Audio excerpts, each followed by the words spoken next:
MD medicine और DM neurologist doctor भुवन Sharma ji. Doctor भुवन जी, आपका बहुत बहुत स्वागत है इस कार्यक्रम में। तो चलिए इस कार्यक्रम की हम शुरुआत करते हैं।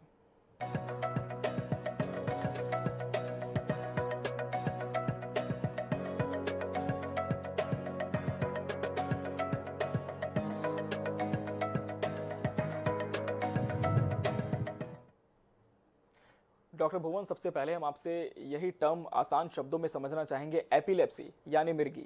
मिर्गी को लेकर तरह तरह की बातें कही जाती हैं और खासकर अगर हम रूरल एरियाज की बात करें तो वहाँ तो इसे एक बहुत भयानक बीमारी के तौर पर देखा जाता है।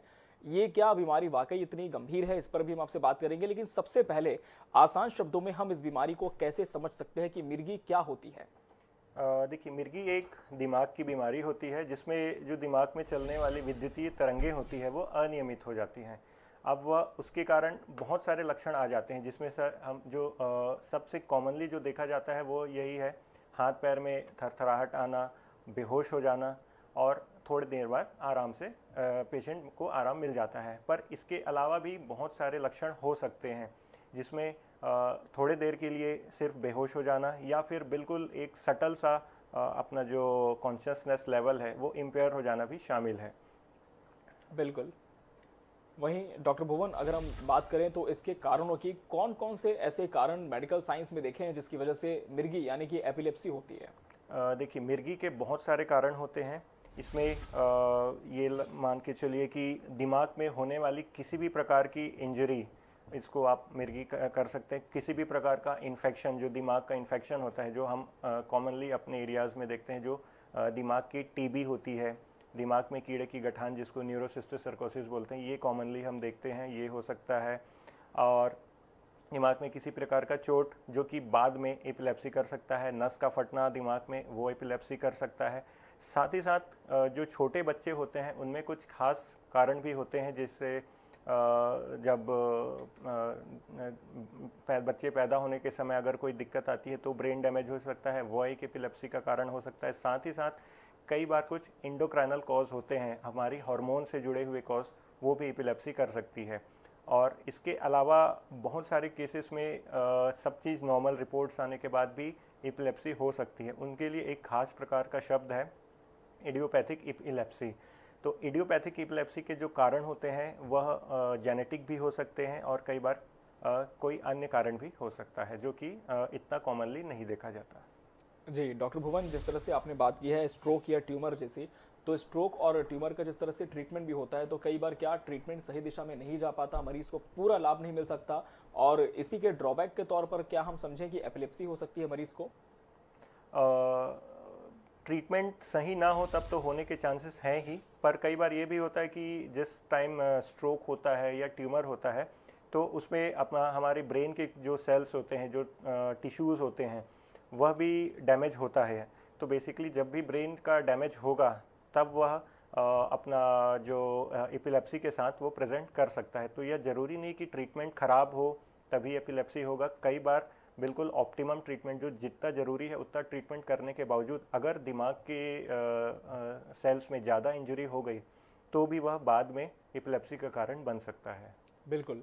डॉक्टर भुवन, जिस तरह से आपने बताया कि सामान्य जिनका दिमाग होता है उनको तो ये होता ही है, लेकिन जहाँ तक ऑटिज्म वाले मरीजों की अगर हम बात करें या फिर न्यूरोफिब्रोमैटोसिस एक टर्म आता है, ऐसे मरीजों की अगर हम बात करें तो उनके लिए मिर्गी किस तरह से उनमें देखने को मिलती है? क्या सामान्य जो मरीज हैं उनकी तुलना में इन मरीजों के लिए ये बहुत घातक कंडीशन हो सकती है? देखिए, बेसिकली क्या है, जिनको जैसे आपने बोला ऑटिज़म या न्यूरोफाइब्रोमेटोसिस, ये सब जेनेटिक कॉजेज़ ऑफ एपिलेप्सी में आते हैं। इनकी जो फ्रीक्वेंसी है, इनकी जो होने की दर है, वह दूसरे कारणों से बहुत ही कम होती है। पर यह है कि इन सब केसेस में एपिलेप्सी का कई बार पूरा इलाज नहीं हो पाता। यह कई बार उनके दूसरे बीमारी का कारण बन सकता है। कई बार यह बहुत ज़्यादा खतरनाक भी हो सकता है, खास करके जब यह किसी अकेले रूम पे हो जाए, जब पेशेंट नहा रहा हो तब हो जाए, कभी किचन में हो तब हो जाए, तब ऐसे कारण के कारण ये ज़्यादा खतरनाक हो सकता है। दूसरी बात, जो जेनेटिक कारण के कारण होती है, जैसे न्यूरोफाइब्रोमेटोसिस, ट्यूबरकुलस स्क्लेरोमा, ये सब केसेस में हमें इलाज लंबा लेना पड़ता है और कई बार यह ज़िंदगी भर भी चलाना पड़ सकता है। जी, और किस तरह से इसका इलाज है उस पर भी हम आपसे बात करेंगे डॉक्टर भुवन, लेकिन एक अहम सवाल यहाँ पर ये भी आता है, इसके लक्षणों की अगर हम बात करें तो क्या हर मरीज में इसके सेम सिम्टम्स देखने को मिलते हैं या फिर अलग अलग मरीजों में अलग अलग तरह के लक्षण हम देख सकते हैं? देखिए, जब हम लक्षणों की बात करते हैं तो इसमें अलग अलग मरीजों में अलग अलग लक्षण देखने को मिलते हैं। यहाँ तक कि कई बार एक ही मरीज में भी हमें अलग अलग लक्षण देखने को मिल सकते हैं। जब हम लक्षण की बात करते हैं तो एपिलेप्सी को दो तीन हिसाब से डिवाइड किया जाता है। एक होता है जनरलाइज्ड एपिलेप्सी, जो कॉमनली जिसको हम सब जानते हैं, जिसमें पूरा शरीर अकड़ जाता है, हाथ पैर कांपने लगते हैं, मरीज बेहोश हो जाता है। पर अगर हम एक बात करें तो एक दूसरा टर्म आता है फोकल एपिलेप्सी, मतलब सिर्फ एक अंग को प्रभाव करने वाला झटका, जिसमें हम ये देखते हैं कि मरीज कई बार होश में रहता है, उसके सिर्फ एक हाथ, एक पैर या कोई भी शरीर के एक अंग में ही झटके आते हैं। और कई बार बिल्कुल ऐसा लगता है कि देखने में कि मरीज होश में है, लेकिन वो एक कंफ्यूज सा होता है और उसके बाद वो अपने आप ठीक हो जाता है। तो इसको कॉम्प्लेक्स पार्शियल एपिलेप्सी बोलते हैं। तो यह कई तरीके से प्रेजेंट कर सकता है और इसमें ज़रूरी नहीं है कि भाई एक ही तरह के लक्षण सब मरीजों में मिले। यहाँ तक कि मैंने जैसे बताया, एक ही मरीज में अलग अलग लक्षण भी देखने को मिल सकते हैं। जी, तो जिस तरह से डॉक्टर भुवन जानकारी दे रहे हैं कि मिर्गी का जो दौरा जिन मरीजों को पड़ता है तो एक ही मरीज में अलग अलग लक्षण देखने को मिल सकते हैं और जो तरीके उन्होंने बताए इससे उनकी आप पहचान भी कर सकते हैं। यदि डॉक्टर भुवन हम इनके प्रभाव की बात करें तो जिन मरीजों में मिर्गी होती है, जिन्हें मिर्गी के दौरे पड़ते हैं, उनके मस्तिष्क पर इसका क्या प्रभाव पड़ता है और दैनिक जीवन में ये बीमारी कितनी जटिल उनके जीवन को बना देती है? देखिए, जब हम मस्तिष्क में प्रभाव की बात करते हैं तो ये मान के चलिए कि जब जब एक एपिलेप्सी का दौरा पड़ता है तब तब यह कुछ नया डैमेज करता है। इसीलिए यह ज़रूरी होता है कि इन्हें हम टाइम पे पहचानें और इनकी ट्रीटमेंट शुरू कराएं, सो दैट इनका जो फ्रीक्वेंसी है, इनका जो बार बार होने का जो दर है, उसको हम कंट्रोल कर सकें। और जितना ज़्यादा ये कंट्रोल रहेगा उतने बार बार होने के चांसेस कम होंगे। दूसरी बात, यह अगर अनकंट्रोल्ड है, कई बार ऐसा देखा जाता है, तो यह किसी भी इंसान की जो लाइफ है उसको थोड़ा सा दुखद बना देता है। कई बार देखा गया है कि लोगों की जो जॉब है, जो ऑक्यूपेंसी है, वो इससे प्रभावित हो जाती है। कई बार घर में ही गिर के चोट लगना हो जाता है। कई बार यह देखा जाता है कि जलने की घटनाएं भी होती है। कई बार देखा गया है कि पानी में डूबने की घटना भी होती है। तो यह सब जो मिर्गी के जो हमारे ज़िंदगी में प्रभाव है वो पड़ सकते हैं।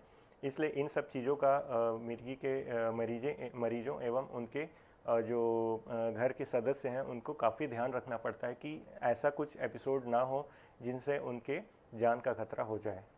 तो बिल्कुल, यदि आपने समय रहते इस पर ध्यान नहीं दिया तो जान पर भी मरीज की बना सकती है और उनके साथ जो लोग रहते हैं उनके लिए भी काफ़ी जटिल भरा, काफ़ी मुश्किल भरा ये सफ़र हो सकता है मरीज के जीवन का। डॉक्टर भिवन, जिस तरह से आप हमें आज एपिलेप्सी मिर्गी पर जानकारी दे रहे हैं, हम आपसे ये भी जानना चाहेंगे कि अक्सर मिर्गी के दौरे को लेकर के बात तो की जाती है, ये दौरा जो होता है वो कितने वक्त से कितने वक्त तक पड़ सकता है? ड्यूरेशन क्या इसका कुछ मापा गया है मेडिकल साइंस के अनुसार? देखिए, ड्यूरेशन इसका अलग अलग हो सकता है, कोई फिक्स नहीं है। यूजुअली जो हम देखा गया है कि जो एक बार दौरा पड़ता है वह 2 से 5 मिनट तक का हो सकता है। इसके बाद हमारे मस्तिष्क में भी ये कैपेसिटी होती है कि जो अंदर में जो विद्युतीय तरंगे की जो अनियमितता है उसको कंट्रोल करे। तो यूजुअली 5 मिनट के अंदर ये दौरा समाप्त हो जाता है। इसके जो आफ्टर इफ़ेक्ट्स हैं, जो ब्रेन पे होते हैं, वो कई बार ज़्यादा लंबा देख सकते हैं, जिसे पोस्ट इक्टल कन्फ्यूजनल स्टेट बोलते हैं। बुजुर्गों में यह ज़्यादा लंबा देखा गया है और जो कम उम्र के होते हैं उनमें यह पोस्ट इक्टल कन्फ्यूजनल स्टेट कम टाइम का होता है। पर यह ज़रूरी नहीं कि हर एपिलेप्सी 5 मिनट में कंट्रोल हो जाए। कोई कोई एपिलेप्सी के अटैक ऐसे भी होते हैं जो वो लंबे चलते हैं। तो जितना ज़्यादा लंबा चलता है उतना ट्रीट करना मुश्किल होता जाता है। ऐसे कंडीशन को स्टेटस एपिलेप्टिकस बोलते हैं। यह एक खास शब्द होता है जिसका मतलब होता है कि एपिलेप्सी जो है अब वो अपने से रुकने वाली नहीं है और पेशेंट को इमरजेंटली ट्रीटमेंट की आवश्यकता है, आईसीयू ट्रीटमेंट की आवश्यकता होती है। तो यह duration of treatment usually 5 minute से कम का रहता है, पर यह ज़रूरी नहीं कि ये अपने आप रुक ही जाए। इसीलिए कोई भी एपिसोड ऐसा अगर होता है तो उन्हें तुरंत ही मेडिकल मदद की ज़रूरत होती है। बिल्कुल, तो तुरंत ही उन्हें चिकित्सीय परामर्श की ज़रूरत होती है। डॉक्टर भुवन, मिर्गी के जो मरीज़ हैं उनमें और किस तरह के ऐसे प्रभाव देखे जाते हैं? क्या उनके जो सोचने की क्षमता है वो तो प्रभावित होती ही है, लेकिन दैनिक जीवन में उनके और ऐसे कौन से प्रभाव आते हैं? जैसे कि हम खाने की बात करें, रोज़मर्रा का जो एक रूटीन है वो कितना ज़्यादा बिगड़ जाता है, चीज़ों को पहचानने की जो क्षमता है वो कितनी ज़्यादा इससे प्रभावित होती है? देखिए, जैसे मैंने बताया कि हर एपिलेप्सी के अटैक के बाद दिमाग में कुछ ना कुछ डैमेज होता है। हर न्यूरॉन्स जो होते हैं दिमाग के सेल्स, उसमें हर बार कुछ ना कुछ डैमेज होता है। तो यदि किसी व्यक्ति को बार बार एपिलेप्सी के अटैक आ रहे हैं तो उतना ही ज़्यादा उनके ब्रेन का जो डैमेज है, दिमाग का जो डैमेज है वो होगा। अब जैसे जैसे ब्रेन का जो अपना न्यूरॉन्स है उसमें डैमेज बढ़ता है, हमारे ज़िंदगी में उसके असर देखने को मिलते हैं, जिसमें से सोचने की कमी, मस्तिष्क की कमी, कई बार हाथ पैर में वीकनेस और सिर दर्द की समस्या, कई बार जो हम डिसीज़न लेते हैं उसमें दिक्कत आने की समस्या, ये सब भी देखी गई हैं। तो ये डायरेक्टली या इनडायरेक्टली हमारी ज़िंदगी को प्रभावित कर सकता है। बिल्कुल। अब यदि हम इसके उपचार में जाएं डॉक्टर भुवन, तो मिर्गी के मरीजों को प्राथमिक उपचार यानी कि फर्स्ट एड क्या दिया जा सकता है? और फिर हम विस्तार से इसके उपचार पे भी आपसे हम चर्चा करना चाहेंगे कि मेडिकल साइंस में इसका जो लॉन्ग ट्रीटमेंट है यानी जो परमानेंट इलाज है वो किस तरह से हो सकता है? सबसे पहले हम बात करेंगे प्राथमिक उपचार की। जी।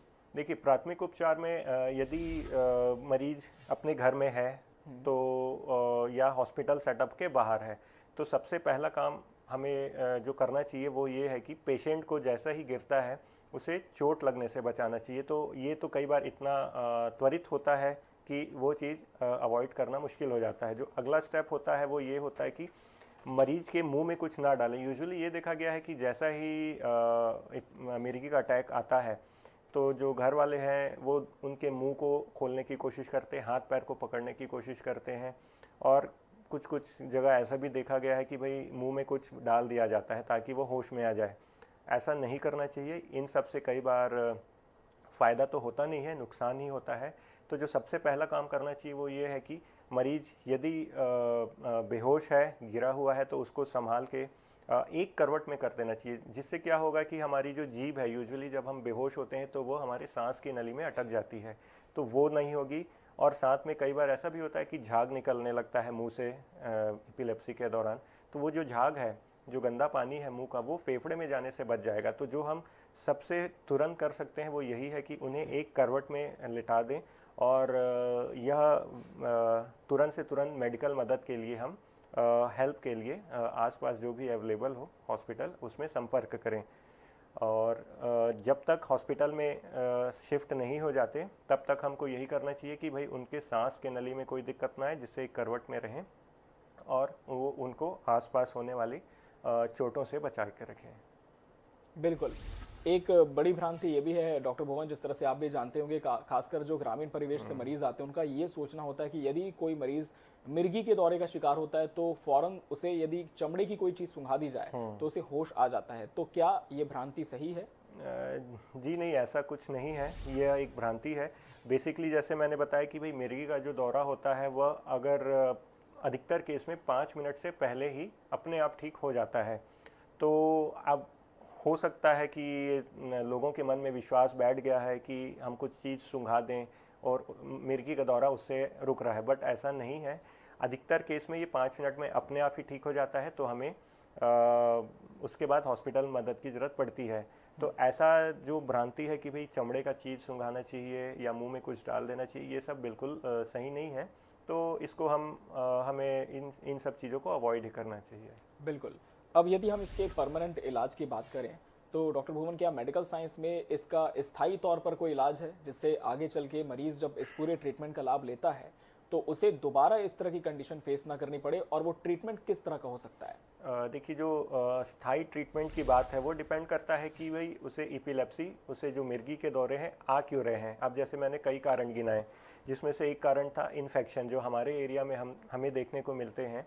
तो दिमाग की टीबी और जो न्यूरोसिस्टिक सर्कोसिस की प्रॉब्लम है, तो यदि इन इन्फेक्शन को पूरी तरीके से सही ट्रीटमेंट ड्यूरेशन के साथ अगर लेकर समाप्त कर दिया जाए तो उन्हें दौरे आने की जो गुंजाइश है वो ख़त्म हो जाती है।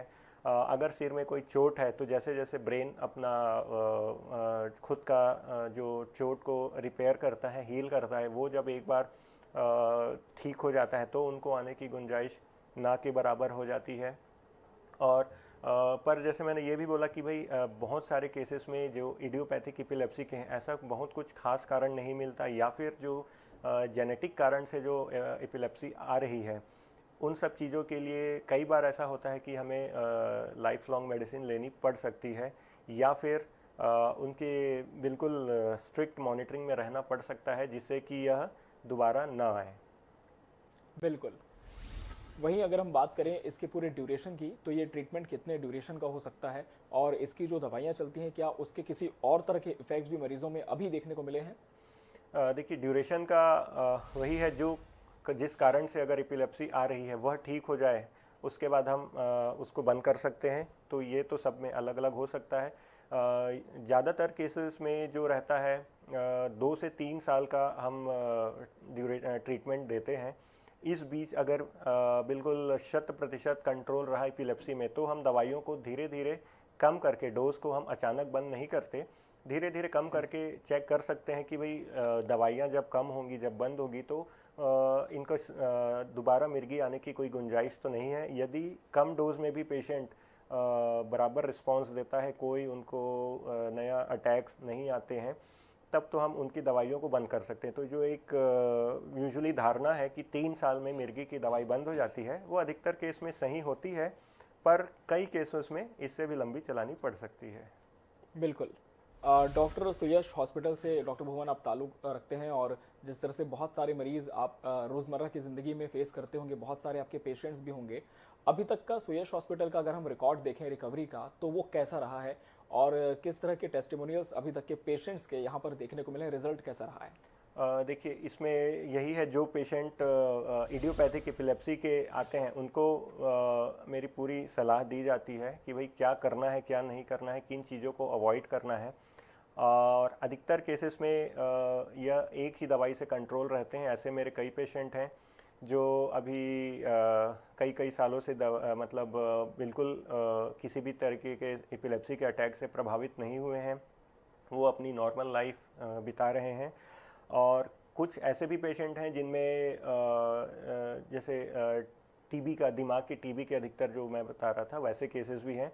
तो जो एपिलेप्सी के साथ प्रेजेंट किए थे, जिनको हमने टाइम पे डिटेक्ट किया, दवाइयाँ शुरू की, उनको पूरी तरीके से समझाया गया है कि भाई आपको दवाई लेनी क्यों ज़रूरी है, टीबी की दवाई और साथ में अपनी एपिलेप्सी की दवाई, इनका इम्पोर्टेंस समझाया गया है, उनकी प्रॉपर काउंसलिंग की गई है और वो अपना ट्रीटमेंट दोनों तरीके से पूरा कर रहे हैं। जैसे जैसे इन पेशेंट्स का ट्रीटमेंट ड्यूरेशन पूरा होते जाता है, हम उनकी दवाइयों को कम करते जाते हैं। बिल्कुल। तो जिस तरह से ड्यूरेशन होता है, आगे बढ़ते जाता है ट्रीटमेंट, वैसे वैसे जो दवाइयाँ हैं वो भी कम होती जाती हैं, और एपिलेप्सी के तमाम कारण, लक्षण, इसके जो दुष्प्रभाव दैनिक जीवन पर होते हैं, इस पर भी हमने जानकारी ली है डॉक्टर भुवन शर्मा से। और एक अहम चीज़ जो यहाँ पर रह गई डॉक्टर भुवन, आपसे ये भी जानना चाहेंगे कि दवाइयों के साथ साथ क्या किसी तरह की ब्रेन सर्जरी की रिक्वायरमेंट भी होती है ऐसे पेशेंट्स को जो बहुत ही ज़्यादा क्रिटिकल स्टेज पर पहुँच गए हैं? देखिए एपिलेप्सी की सर्जरी की सुविधा भी होती है कुछ, लेकिन बहुत ही खास कारणों से जो एपिलेप्सी आ रही हो, यूजुअली एक खास कंडीशन होती है मीडियल टेम्पोरल लोब एपिलेप्सी। वो ब्रेन का बहुत ही टेम्पोरल लोब एक पार्ट होता है, वो थोड़ा ऊपर का पार्ट होता है। इसीलिए जब दवाइयों का कोई असर ना हो, बार बार फ्रीक्वेंसी जो सीजर की है बढ़ रही है दवाइयाँ लेने के बावजूद, तो सिर्फ जो ट्रीटमेंट रेजिस्टेंट केसेस हैं उनमें हम सर्जरी की सलाह देते हैं, क्योंकि सर्जरी होने के बाद भी कुछ एक दवाइयाँ लेनी पड़ती ही हैं, उनकी फ्रीक्वेंसी कम हो जाती है। इसीलिए जो सर्जिकल सलाह है वह सिर्फ ट्रीटमेंट रेजिस्टेंट केसेस को ही दिया जाता है। अब अगर हम बिल्कुल नए ट्रीटमेंट की बात करें तो एक नया भी मेथड आया है, डीप ब्रेन स्टिमुलेशन बोलते हैं, जो अभी तक पार्किंसन के केसेस में किया जाता है। एपिलेप्सी के केसेस में भी इनका भी एक्सपेरिमेंट चल रहा है, और हो सकता है भविष्य में वो जब अच्छे से डेवलप हो जाए तो हमारे जो रेजिस्टेंट केसेस हैं एपिलेप्सी के, उनको क्योर करने में हमें मदद करें। बिल्कुल। तो कुछ केसेस में ट्रीटमेंट की भी सलाह दी जाती है, और कितनी घातक ये बीमारी हो सकती है अगर एज अ पर्सन हम इसे देख रहे हैं डॉक्टर भुवन? देखिए घातक तो ये हो सकती है, खास करके जब ये बिल्कुल अकेले में किसी पेशेंट को हो, या फिर ऐसे कंडीशन पे हो जहाँ पे वो किसी की मदद ना ले सके, डूब जाए या आग लग जाए। ये सब तो हुई आसपास की बातें, आसपास की सराउंडिंग की बातें जो उसके लिए घातक हो सकती है। कई बार जो एपिलेप्सी का इतना बड़ा दौरा पड़ता है कि अगर ये सब चीज़ें को हम ना हो तो भी उसकी मृत्यु तक हो सकती है। इसको SUDEP बोलते हैं, sudden unexpected death in epilepsy. तो चूंकि अब हमें पता है कि भाई सिर्फ एपिलेप्सी के कारण ही किसी भी पेशेंट की मौत हो सकती है, वो भी बिल्कुल सडन और अनएक्सप्लेन्ड, तो हमें एपिलेप्सी को थोड़े भी हल्के में नहीं लेना चाहिए। जैसा ही इसका हमें पहला सिम्टम दिखता है, इसकी तुरंत जांच और ट्रीटमेंट करा लेनी चाहिए। बिल्कुल, तो इस बीमारी को आप बिल्कुल भी हल्के में ना लें, और जिस तरह से हर रोग के लिए कहा भी जाता है, डॉक्टर भुवन भी जिस तरह से कह रहे हैं कि जैसे ही आपको इसके बारे में जानकारी मिले, इसके किसी भी तरह के लक्षण दिखें, आप तत्काल चिकित्सकीय परामर्श लें। और डॉक्टर भुवन, हम कार्यक्रम के अंतिम चरण में हैं, तमाम बातें हमने आपसे इस विषय में जानी हैं। लास्ट में हम चाहेंगे कि एक एक्सपर्ट कमेंट आप उन तमाम व्यूअर्स को दें जो इस वक्त आपको स्क्रीन पर देख रहे हैं, इस बीमारी के बारे में आपकी जो राय है, एक एक्सपर्ट कमेंट आपका। जी। देखिए, यह एक दिमाग की असंक्रामक बीमारी है जो कि फैलती नहीं है। तो इसकी जो भ्रांतियां हैं कि भाई यह भगवान का श्राप है या फिर पेशेंट का आउटकास्ट कर दिया जाता है, वो सबसे बचें। यह एक बीमारी है जिसका इलाज संभव है। तो जिस भी पेशेंट को अगर आपके आसपास में ऐसे कोई व्यक्ति है जिसको एपिलेप्सी की प्रॉब्लम है, तो उसके प्रति संवेदनशीलता रखें, उनसे हमें आउटकास्ट ना करें, उनका साथ ना छोड़ें। उन्हें ट्रीटमेंट की ज़रूरत होती है और ट्रीटमेंट से इसे कंट्रोल पे या फिर पूरी तरीके से भी ठीक किया जा सकता है। तो ऐसे मरीजों को ज़रा भी इग्नोर ना करें और उनके साथ भी वैसा ही बिहेव करें जैसा हम एक नॉर्मल व्यक्ति के साथ करते हैं। ये बहुत अच्छी बात आपने कही डॉक्टर भुवन की हमें उन्हें बिल्कुल बॉयकॉट नहीं करना है, वो भी हमारे और आपके बीच के लोग ही हैं। हम बिल्कुल तमाम तरह की जो भ्रांतियां हैं उससे दूर रहें, किसी भी तरह के अंधविश्वास में ना आए, लेकिन मेडिकल साइंस में जिस तरह से इसका ट्रीटमेंट अभी उपलब्ध है, हम उस दिशा में बढ़ें। और जितना हो सके, जैसे ही आपको पता चले कि मिर्गी का दौरा किसी मरीज को है या फिर आपको यह परेशानी हो रही है, आप तत्काल प्रभाव से जो है वो चिकित्सक की सहायता लें, डॉक्टर का परामर्श लें। डॉक्टर भुवन, बहुत बहुत धन्यवाद आपका। आपने आज इस कार्यक्रम सेहत में मिर्गी यानी एपिलेप्सी विषय से जुड़ी तमाम अहम जानकारी दर्शकों को दी। बहुत सारा कंफ्यूजन भी इस पूरे विषय में आपने दूर किया, बहुत सारी भ्रांतियों को भी आपने आज इस कार्यक्रम में मिटाया है। आपका बहुत बहुत धन्यवाद। Thank you. और इसी के साथ सेहत के एपिसोड की आज की इस कड़ी में फिलहाल इतना ही। अगली बार हम फिर हाजिर होंगे एक नए विषय के साथ। तब तक के लिए दीजिए इजाजत। नमस्कार।